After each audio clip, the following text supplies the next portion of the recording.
आज अपना जो टॉपिक है वो है लेटर्स। लेटर्स जो है वो अब बोर्ड एग्जाम में सीबीएसई और आरबीएसई दोनों में पूछे जाते हैं।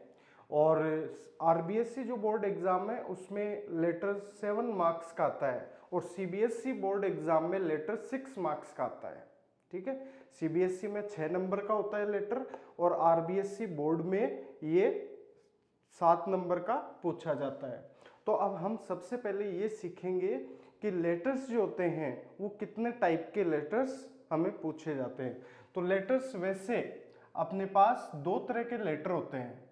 लेटर सिर्फ दो ही तरह के होते हैं, फॉर्मल एंड इनफॉर्मल। तो फॉर्मल और इनफॉर्मल लेटर होते हैं, इनमें हमें जो पूछा जाता है बोर्ड एग्जाम में अपने जो सिलेबस में है वो फॉर्मल लेटर्स हैं, इनफॉर्मल लेटर नहीं आते हैं।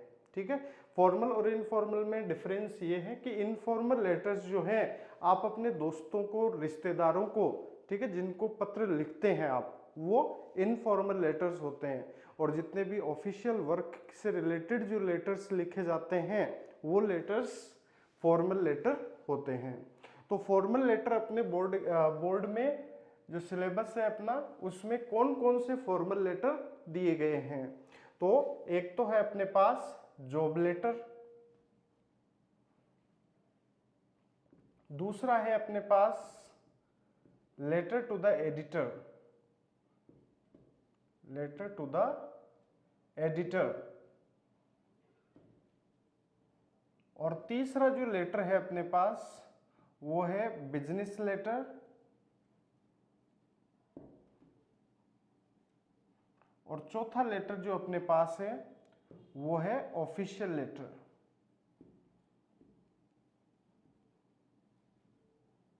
ठीक है, ये अपने पास 4 प्रकार के फॉर्मल लेटर हमें एग्जाम में पूछे जाते हैं। तो जॉब लेटर, जैसे आप जॉब लगना चाहते हैं, ठीक है, नौकरी पाना चाहते हैं, तो नौकरी के लिए आपको अप्लाई करना होता है और अप्लाई करने के लिए हमें एक एप्लीकेशन लिखनी होती है। वो एप्लीकेशन जॉब एप्लीकेशन कहलाती है या जॉब लेटर कहते हैं उसको। फिर दूसरा लेटर है अपने पास letter to the editor. Editor का मतलब है संपादक। संपादक को जो पत्र लिखे जाते हैं वो पत्र लेटर टू द एडिटर की कैटेगरी में आते हैं। ये कौन से पत्र होते हैं, कैसे हम लिखते हैं, जैसे मान लीजिए कि आप किसी न्यूज़पेपर के संपादक को अपने खुद के व्यूज, अपने खुद के विचार अगर व्यक्त करना चाह रहे हैं तो वो आप एडिटर को लेटर लिखने के माध्यम से अपने व्यूज पब्लिश करवा सकते हैं न्यूज़पेपर में। फिर है अपने पास बिजनेस लेटर। बिजनेस लेटर होते हैं व्यावसायिक पत्र। तो व्यावसायिक पत्र जैसे बिजनेस से रिलेटेड आपको कोई भी लेटर लिखना पड़ता है। जैसे मान लीजिए आप कोई ऑर्डर प्लेस कर रहे हैं, ठीक है, जैसे आपकी कोई दुकान है या कोई फर्म है और आप वहाँ पर कुछ सामान वगैरह, कुछ गुड्स वगैरह मंगवाना चाहते हैं, तो आप ऑर्डर प्लेस करना होता है, तो उसके लिए हम बिजनेस लेटर लिखते हैं। या फिर मान लीजिए आपने जो ऑर्डर प्लेस किया है उस ऑर्डर को कैंसिल करवाना चाहते हैं तो बिजनेस लेटर लिखना पड़ेगा। ठीक है, इस तरह से बिजनेस लेटर लिखे जाते हैं। फिर ऑफिशियल लेटर हैं। ऑफिशियल लेटर जो कार्यालयी पत्र होते हैं, आधिकारिक पत्र होते हैं, उनको हम ऑफिशियल लेटर बोलते हैं। जितने भी ऑफिसर्स को लेटर लिखे जाएंगे वो ऑफिशियल लेटर की कैटेगरी में आएंगे। जैसे मान लीजिए आप डिस्ट्रिक्ट कलेक्टर को लेटर लिख रहे हैं, चेयरमैन को लेटर लिख रहे हैं, एसपी को लेटर लिख रहे हैं, तो ये जो सारे लेटर्स हैं, प्रिंसिपल को आप लेटर लिख रहे हैं, तो वो सारे लेटर ऑफिशियल लेटर कहलाएंगे। तो आज हम सबसे पहले अपना जो लेटर है जॉब लेटर वो सीखते हैं कि जॉब लेटर कैसे लिखा जाता है। तो देखिए, लेटर लिखने से पहले ये चीजें आपको ध्यान रखनी होगी। लेटर का एक प्रॉपर फॉर्मेट अपने पास होना चाहिए कि लेटर किस तरह से लिखें। तो लेटर लिखने के लिए सबसे पहली जो नीड होती है, आवश्यकता होती है हमें, वो होती है एड्रेस की। तो सबसे पहले अगर कोई भी लेटर आप लिख रहे हैं तो इस बात का आप विशेष ध्यान रखेंगे कि लेटर में सबसे पहले एड्रेस आएगा। और एड्रेस किसका एड्रेस होगा, वो सेल्फ एड्रेस होगा। ठीक है, क्वेश्चन में आपको दिया हुआ होगा कि जैसे आप you are Vikas Kumar living या residing at 23 Awas Vikas colony Churu, इस तरह से आपको एड्रेस दिया हुआ होगा या तो, और नहीं दिया हुआ है उस सिचुएशन में आपको पता है खुद का एड्रेस हमें बनाना होगा। लेकिन ध्यान रखें लेटर में एड्रेस ज़रूर लिखना है, चाहे वो कोई भी लेटर हो, चाहे वो ऑफिशियल लेटर हो, चाहे बिजनेस लेटर हो, चाहे लेटर टू द एडिटर हो, या फिर जॉब लेटर हो, मतलब कोई भी लेटर आता है तो उसमें सबसे पहले हम क्या लिखते हैं, एड्रेस लिखते हैं। और एड्रेस किसका आएगा, वो आएगा सेंडर्स एड्रेस, भेजने वाले का पता, मतलब सेल्फ एड्रेस, खुद का पता हम सबसे पहले लिखेंगे। तो खुद का पता अगर नहीं दिया हुआ है तो किस तरह से आप बनाएंगे ये मैं आपको पहले भी बता चुका हूं। अगर खुद का एड्रेस नहीं दिया हुआ है तो आप इस तरह से एड्रेस बना लें कि 123 न्यू कॉलोनी, और फिर लिख सकते हैं आप जयपुर, कोटा, जो भी आप लिखना चाहें तो वो लिख दिया आपने। तो 123 न्यू कॉलोनी जयपुर, इस तरह से लिख दिया। और फिर उसके बाद में आपको क्या करना है, खुद का एड्रेस लिखने के बाद आपको एक सिंगल लाइन का स्पेस देना है। तो एक लाइन का स्पेस दीजिए, और स्पेस देने के बाद आपको लिखनी है डेट। तो जैसे मैं आज की डेट में लिख रहा हूं तो मैं आज की डेट यहां पर लगा रहा हूं। तो जैसे मैंने आज की डेट में लिखा लेटर, तो अप्रैल 22, 2020। हमेशा ध्यान रखिएगा लेटर का जो फॉर्मेट होगा वो इसी तरह से आपको लिखना है, ठीक है। डेट जो लिखेंगे आप लेटर में वो इस तरह से आएगी, और सबसे पहले ऊपर एड्रेस, एक लाइन का स्पेस, और फिर डेट। और डेट इसी वे में आप लिखेंगे, या तो 22 अप्रैल और फिर 2020 लगा दीजिए, या फिर इस तरह से आप लिख सकते हैं, ठीक है। और फिर उसके बाद में आपको फिर से एक लाइन का स्पेस रखना है। जैसे सिंगल लाइन का स्पेस हमने यहाँ दे दिया, तो सिंगल लाइन का स्पेस आपको यहाँ भी बनाना है, डेट से पहले और डेट के बाद। फिर क्या करेंगे, फिर जिसको हम लेटर लिख रहे हैं, ठीक है, जिसको लेटर लिखा जा रहा है, अब उसका पता आएगा, मतलब रिसीवर्स एड्रेस, प्राप्त करने वाले का पता।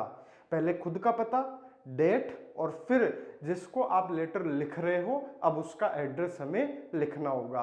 तो जैसे मान लीजिए क्वेश्चन ये आ गया आपके पास कि right A job application for the post of an English teacher. एक इंग्लिश टीचर की पोस्ट के लिए आप जॉब एप्लीकेशन लिखिए या जॉब लेटर लिखिए, ठीक है।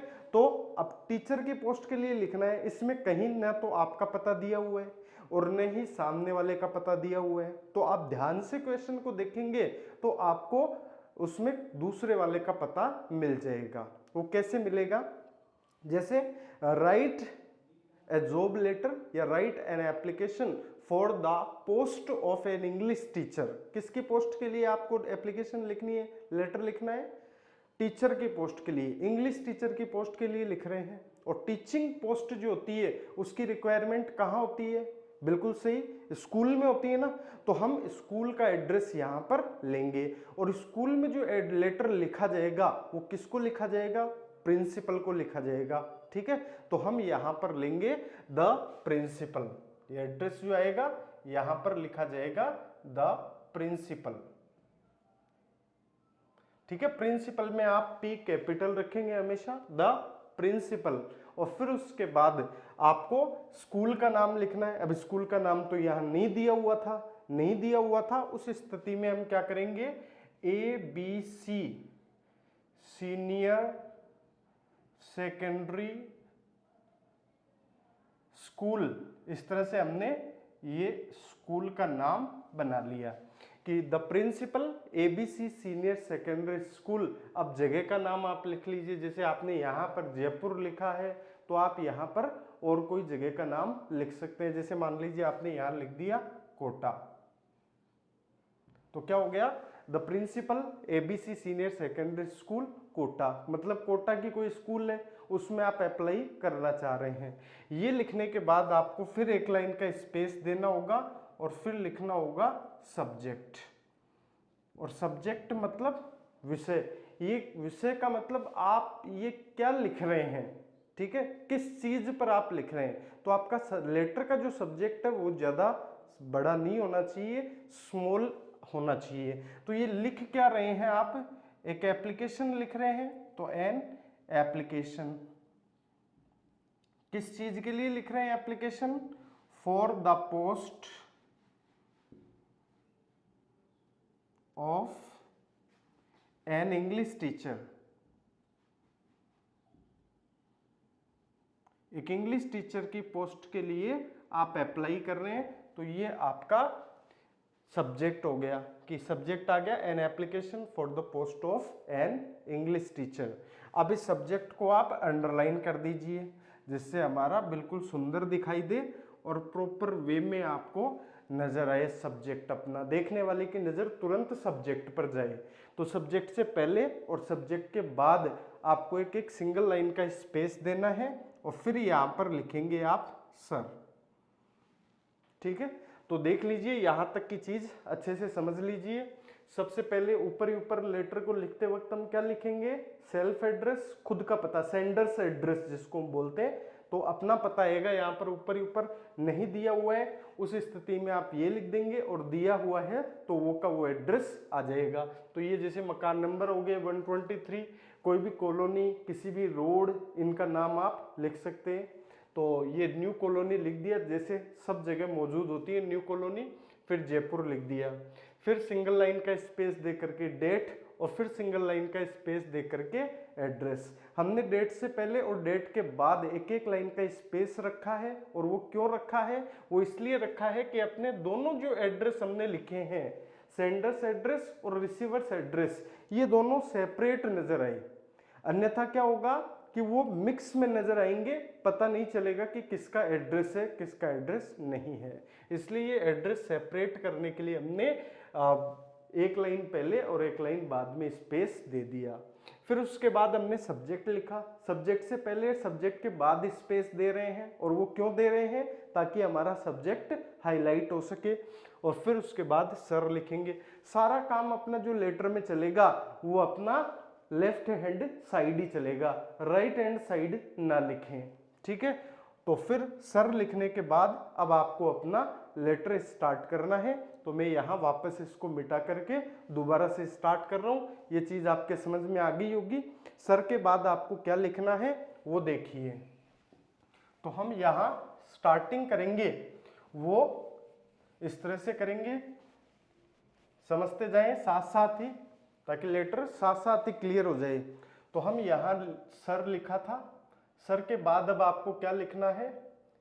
In response to your advertisement, in response to your advertisement in the Dainik Bhaskar, in the Dainik Bhaskar,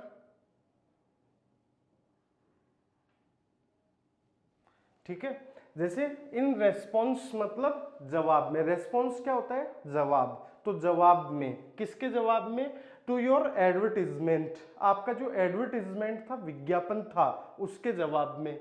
in the Dainik Bhaskar, विज्ञापन किस में आया था? दैनिक भास्कर में आया था। तो कोई भी न्यूज़पेपर का आप नाम लिख सकते हैं, राजस्थान पत्रिका लिख सकते हैं, द हिंदुस्तान टाइम्स लिख सकते हैं, द टाइम्स ऑफ इंडिया लिख सकते हैं। ठीक है, तो ये हमने लिख दिया आपके विज्ञापन के जवाब में। विज्ञापन जैसे अगला एडवर्टीजमेंट प्लेस कर रहा है और आपने न्यूज़पेपर में ऐड देखा है। ठीक है, न्यूज़पेपर में जैसे आपने ऐड देखा और आप उसके रेस्पॉन्स में ये लेटर लिख रहे हैं। ठीक है, तो हम यहाँ पर लिखेंगे ये सब चीजें।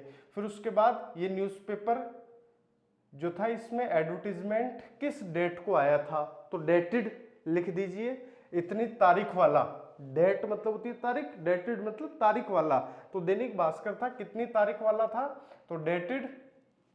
फिर डेट आप बता दीजिए, जैसे आज की डेट में आप लेटर लिख रहे हैं, ठीक है, 22 अप्रैल को लिख रहे हैं, तो डेफिनेटली आपने 5-4 दिन पहले न्यूज़पेपर में देखा होगा। तो हमने यहाँ पर ले ली डेट अप्रैल 15, 2020। इस तारीख वाला न्यूज़पेपर था दैनिक भास्कर, उसमें आपके विज्ञापन के जवाब में। और किस चीज के लिए विज्ञापन आया था वो लिख दीजिए, for the post of an English teacher. For the post of an English teacher. तो अब आप क्या करना चाहते हैं इस विज्ञापन के जवाब में, आगे लिखेंगे वो। तो I want to offer myself as the candidate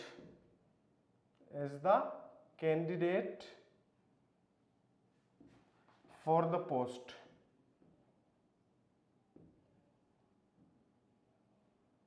ठीक है, इस तरह से हम लिखेंगे। अब इसको समझ लीजिए, ये पैराग्राफ आपको हर जॉब लेटर में काम आएगा। ठीक है, चाहे कोई भी पोस्ट के लिए आप जॉब लेटर लिख रहे हैं, ये वाला पैराग्राफ आपको सभी जॉब लेटर्स में काम आएगा। एक बार फिर से देख लीजिए, इन रेस्पॉन्स मतलब जवाब में। जवाब में किसके जवाब में? आगे लिखना होगा योर एडवर्टीजमेंट, आपके एडवर्टीजमेंट के जवाब में, विज्ञापन के जवाब में। विज्ञापन किस में आया था? इन द दैनिक भास्कर। दैनिक भास्कर में जो आपका विज्ञापन था उसके जवाब में। और ये कितनी तारीख वाले दैनिक भास्कर में आया था विज्ञापन? तो आपने कहा अप्रैल 15, 2020 वाला जो दैनिक भास्कर था उसके विज्ञापन के जवाब में। फिर आप क्या करना चाहते हो उसके जवाब में? वो लिख रहे हैं आई वॉन्ट टू ऑफर, मैं ऑफर करना चाहता हूं माई सेल्फ, खुद को। किस रूप में ऑफर करना चाह रहे हैं? As the candidate. कैंडिडेट मतलब उम्मीदवार के रूप में। फॉर द पोस्ट, इस पोस्ट के लिए मैं खुद को कैंडिडेट के रूप में ऑफर करना चाहता हूं। फिर आगे आप अपनी पोस्ट से रिलेटेड आपकी जो डिटेल्स हैं, ठीक है, वो आप लिखेंगे। जैसे आपने लिखा आई हैव पास्ड बीएड, मैंने बीएड पास कर ली है। ठीक है, कितने परसेंट मार्क्स के साथ आपने पास की बीएड? तो आपने लिख दिया विद 85% मार्क्स। 85% मार्क्स के साथ मैंने बीएड पास कर ली है। तो बीएड में प्रैक्टिकल और थ्योरी दोनों चलती है। तो आप यहां पर लिख सकते हैं both in theory and practical, both in theory and practical, theory और प्रैक्टिकल दोनों में। तो आई हैव पास्ड, मैंने पास कर ली है, मैं पास कर चुका हूं। क्या पास कर चुके हैं आप? बीएड पास कर चुके हैं विद 85% मार्क्स, 85% अंकों के साथ मैं बीएड पास कर चुका हूं। Both in theory and practical, theory और प्रैक्टिकल दोनों में 85% मार्क्स के साथ मैं बीएड पास कर चुका हूं। फिर आप बताइए आगे अपनी जो स्पेशलिटी है सब्जेक्ट से रिलेटेड, तो वो आप कह रहे हैं I have been the gold medallist, मैं गोल्ड मेडलिस्ट रह चुका हूं इन Rajasthan university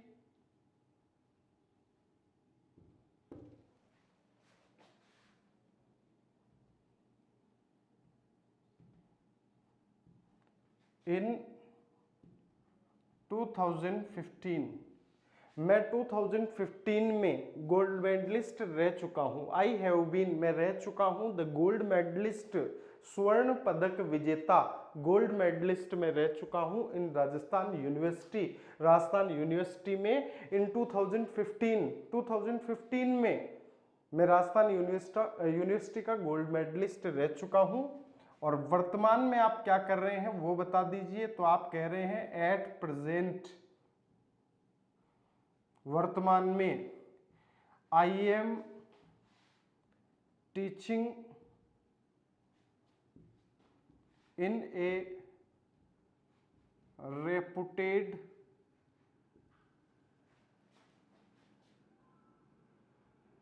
coaching institute.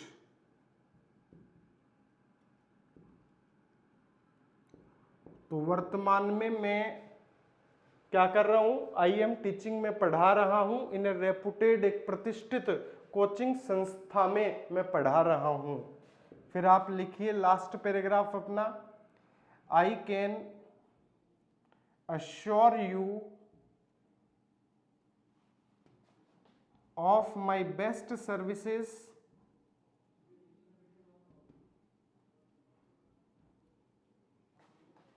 if you given me a chance।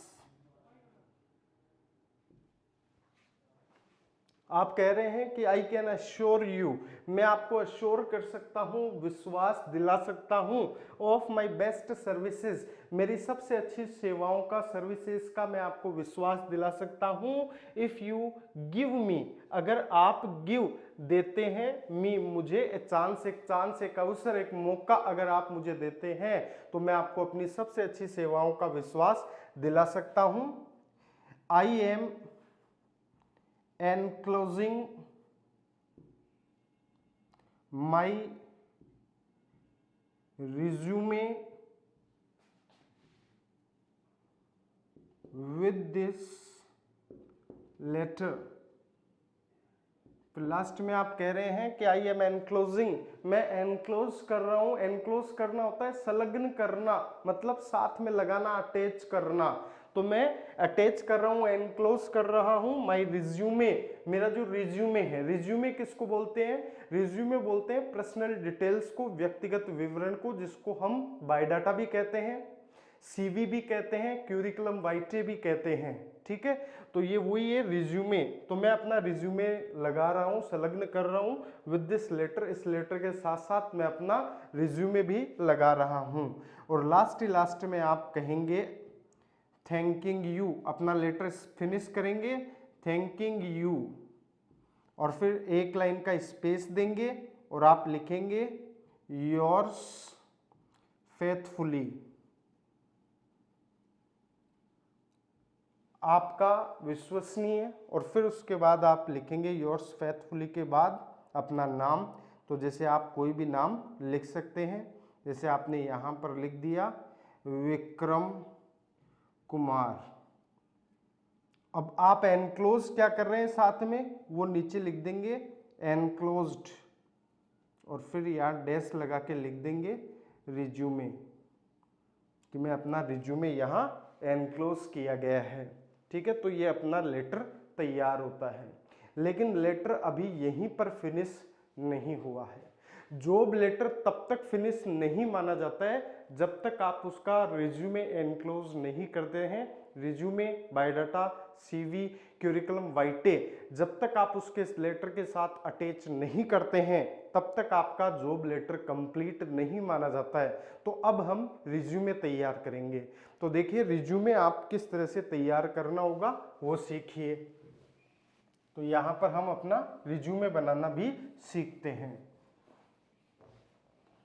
बढ़िया तरीके से आपको रिज्यूमे बनाना सिखाया जाएगा कि किस तरह से बहुत सुंदर अट्रैक्टिव रिज्यूमे तैयार होता है, वो देखेंगे आप। तो सबसे पहले तो हमें क्या करना होगा, ऊपर ही ऊपर हम लिखेंगे रिज्यूमे। ठीक है, इस तरह से आप कैपिटल लेटर में लिख दीजिए कि आप रिज्यूमे तैयार कर रहे हैं। तो ये अपना रिज्यूमे हो गया। और फिर उसके बाद अब आप यहाँ पर स्टार्ट करेंगे रिज्यूमे लिख करके। सबसे पहले लिखेंगे आप पर्सनल डिटेल्स। रिज्यूमे में आप लिखेंगे पर्सनल डिटेल्स। तो पर्सनल डिटेल्स में आप क्या क्या चीजें लेंगे, तो पर्सनल डिटेल्स में एक तो आएगा नाम। ठीक है, नेम लिखेंगे।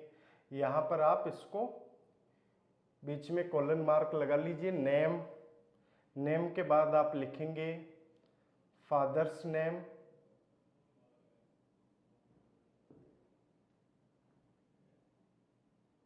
फिर आप लिखेंगे मदर्स नेम, फिर आप लिखेंगे एड्रेस,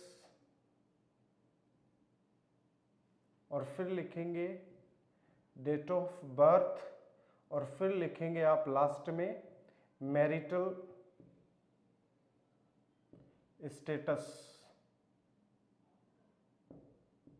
ठीक है, ये सेमीकोलन मार्क अपना बीच में बिल्कुल इस तरह से आना चाहिए ताकि सुंदर लगे अपना काम जो भी किया हुआ है वो।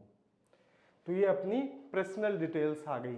पर्सनल डिटेल में नेम के आगे आप नेम लिख देंगे अपना। तो जैसे नेम हमने जो नीचे लिखा था विक्रम कुमार, वो अपना नेम यहाँ पर लिख देंगे। तो ये हमने लिख दिया विक्रम कुमार, नेम लिख दिया अगले का। फिर फादर्स नेम, तो फादर्स नेम में आप जो भी लेना चाहें वो फादर्स नेम हो सकता है, जैसे mister SK Sharma. Mother's name में आप जो भी लेना चाहें, मिसिस गीता देवी, इस तरह से नेम होते हैं, तो वो नेम आप कोई भी लिख सकते हैं। फिर उसके बाद एड्रेस लिखेंगे। तो एड्रेस में मैंने आपको जो ऊपर ही ऊपर सेल्फ एड्रेस लिखाया था वही एड्रेस यहाँ पर रिज्यूमे में लिखेंगे। तो 123 न्यू कॉलोनी जयपुर, ये अपना खुद का एड्रेस आ जाएगा यहाँ पर, ठीक है। तो सेल्फ एड्रेस यहाँ पर एड्रेस में लिख देंगे। फिर डेट ऑफ बर्थ DOB आपको लिखनी होगी। तो डेट ऑफ बर्थ में आप ये मान के चलिए कि आपको कम से कम 90 के अप्रोक्सीमेट आपको डेट ऑफ बर्थ लिखनी पड़ेगी। खुद की डेट ऑफ बर्थ नहीं लिखें, 90 के अप्रोक्सीमेट आपको डेट ऑफ बर्थ लिखनी पड़ेगी, क्योंकि टीचिंग पोस्ट के लिए आप अप्लाई कर रहे हैं। तो यहाँ पर हमने लिख दिया जनवरी 1, कोई भी डेट आप ले सकते हैं, जनवरी 1 1990 लिख दिया। जैसे 90 के अप्रोक्सीमेट आपने डेट ऑफ बर्थ ले ली। फिर मैरिटल स्टेटस, उसमें आपने लिख दिया मैरिड, ठीक है, या अनमैरिड, जो भी आप लिखना चाहें वो लिख सकते हैं। फिर पर्सनल डिटेल्स के बाद आपको देनी होगी एकेडमिक डिटेल्स।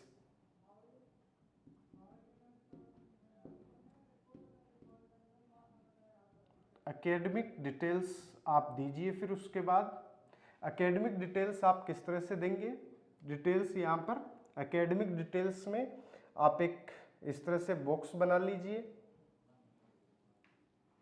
और बॉक्स बना करके यहाँ ऊपर आप लिखें सीरियल नंबर SN, ठीक है, सीरियल नंबर लिख दीजिए।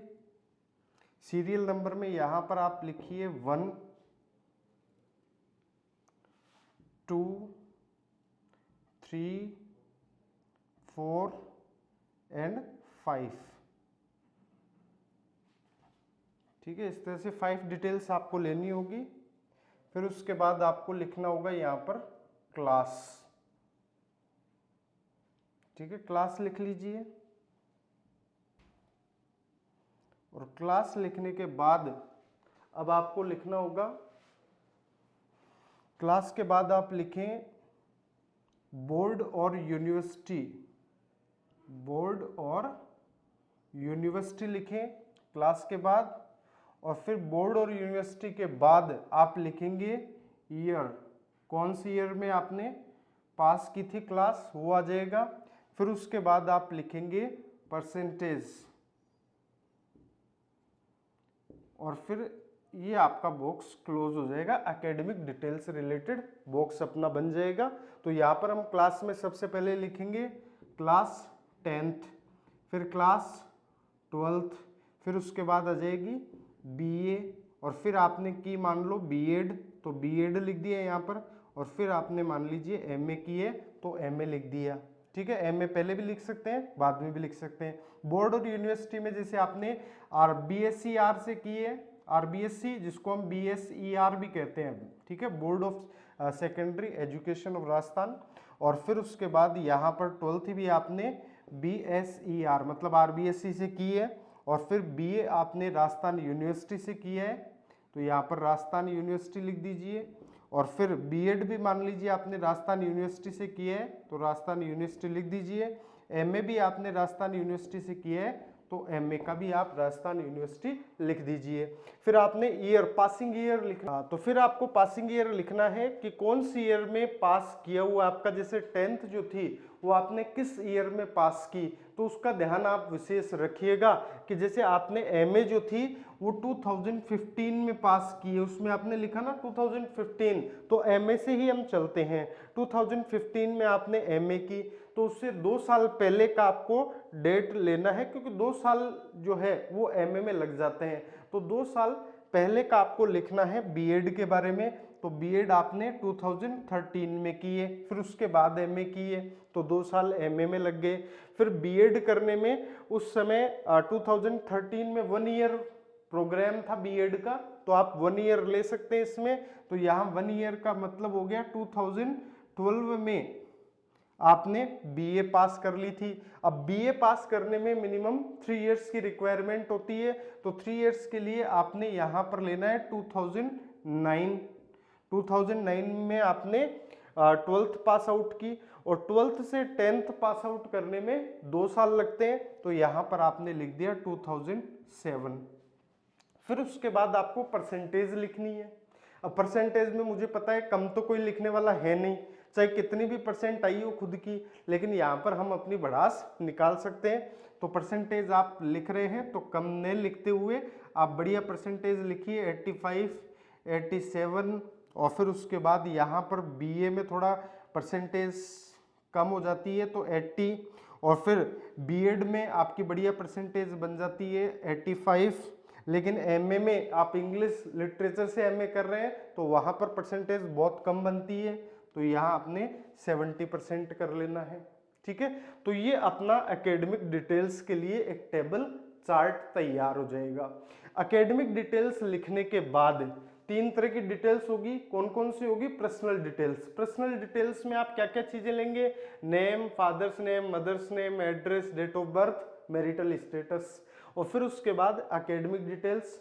और एकेडमिक डिटेल्स लिखने के बाद आपको लिखनी है अदर डिटेल्स। लास्ट में लिखेंगे आप अदर डिटेल्स। तो यहां पर आपको लिख देना है अदर डिटेल्स। अदर डिटेल्स में आप क्या क्या चीजें लेंगे वो समझ लीजिए। तो अदर डिटेल्स में एक तो सबसे पहले आप लिखेंगे जॉब एक्सपीरियंस। जॉब एक्सपीरियंस, आपको नौकरी का कितना अनुभव है, तो आपने यहां पर लिख दिया 5 इयर्स, 5 साल का आपका अनुभव है जॉब का। फिर उसके बाद आपको लिखनी है एक्सपेक्टेड सैलरी, कि आप कितनी सैलरी की एक्सपेक्ट कर रहे हैं, तो आपने यहाँ पर लिख दिया जैसे ₹45,000 पर मंथ। फिर उसके बाद आपने एक्सपेक्टेड सैलरी के बाद लिखना है कॉन्टेक्ट नंबर। ठीक है, कॉन्टेक्ट नंबर दे देंगे, और कॉन्टेक्ट नंबर देने का तरीका आपको बता रखा है मैंने, 9828 6 टाइम क्रॉस, और फिर उसके बाद दूसरा कोई नंबर 9829 और 6 टाइम क्रॉस। इस तरह से आप कॉन्टेक्ट नंबर डाल दीजिए। फिर उसके बाद आप ले लीजिए रेफरेंस,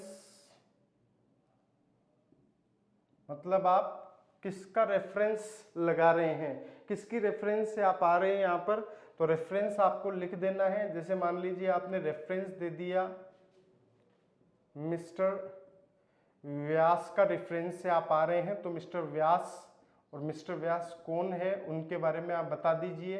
जैसे director of Vyas coaching institute, Vyas coaching institute, Vyas coaching institute के डायरेक्टर के रेफरेंस से आप ये अप्लाई कर रहे हैं। और लास्ट में आप लिख दीजिए एनक्लोज्ड। एनक्लोज्ड आपने साथ में क्या क्या चीजें लगाई हैं, इस लेटर के साथ में क्या क्या चीजें आपने एनक्लोज की है, तो आप यहां पर लिख सकते हैं फोटोकॉपीज, आप एनक्लोज कर रहे हैं photocopies of marksheets of class 10th 12th BA MA and B Ed, इनकी मार्कशीट आप एनक्लोज कर रहे हैं। तो ये इस तरह से अपना रिज्यूमे तैयार हो जाएगा। ठीक है बेटा, 3 डिटेल्स अपने को रिज्यूमे में देनी है, और वो कौन कौन सी होगी? पर्सनल डिटेल्स, एकेडमिक डिटेल्स और अदर डिटेल्स। तीनों में देख लीजिएगा अच्छे से क्या क्या चीजें आपको शामिल करनी है। ठीक है, तो ये आपकी जॉब एप्लीकेशन की क्लास होती है। It's all from my side, nice meeting you, हasta la vista।